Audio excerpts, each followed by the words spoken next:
East west Godavari జిల్లాలో కొందరు ముఖ్య నాయకుల్ని కలుసుకోవాలనే ఉద్దేశంతో నేను రావడం జరిగింది.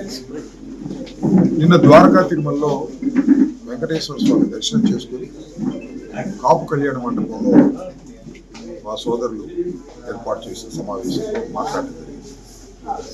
ఆ తర్వాత రాజమండ్రి వెళ్ళి నిన్న అక్కడ బస్ చేసి ఈరోజు ముద్రగడ పద్మనాభం గారిని, కన్నబాబు గారిని, త్రిమూర్తులు గారిని ముగ్గురిని కూడా వారి వారి ప్రాంతాలకు వెళ్ళి కలిసి రావడం జరిగింది.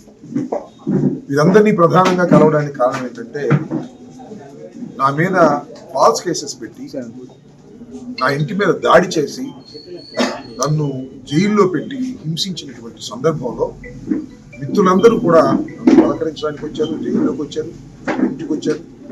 వారందరికీ పేరు పేరున ధన్యవాదాలు తెలియజేసుకోవాలనే ఉద్దేశంతో నేను ప్రధానంగా ఈ 2 రోజులు తిరగడం జరిగింది.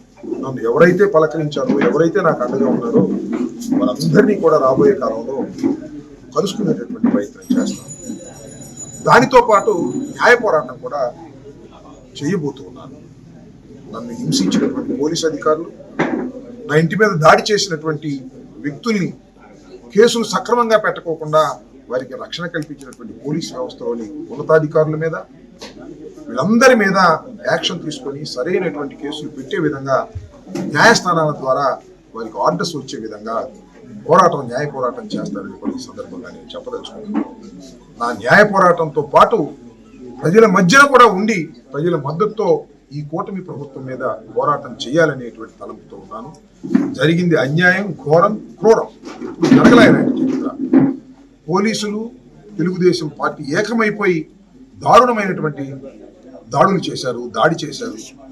7-20 నిమిషాల పాటు, 7 గంటల 20 నిమిషాల పాటు పోలీసు వ్యవస్థ పనిచేయలేదు. నా ఇంటి చుట్టూనే ఉంది.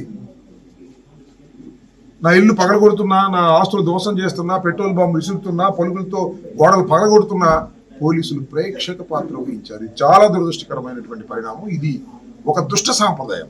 ఈ సాంప్రదాయం చేసినటువంటి వారిని తక్షణమే శిక్షించే విధంగా నేను కోర్టుల ద్వారా ఫైట్ చేస్తాను. దానికి ప్రజల మద్దతు, వైఎస్ఆర్ కాంగ్రెస్ పార్టీ మద్దతు, నా కులపు మద్దతు, అందరి మద్దతు, అన్ని కులాల మద్దతు కూడా నాకు కావాలని మనస్ఫూర్తిగా నేను కోరుకుంటున్నాను.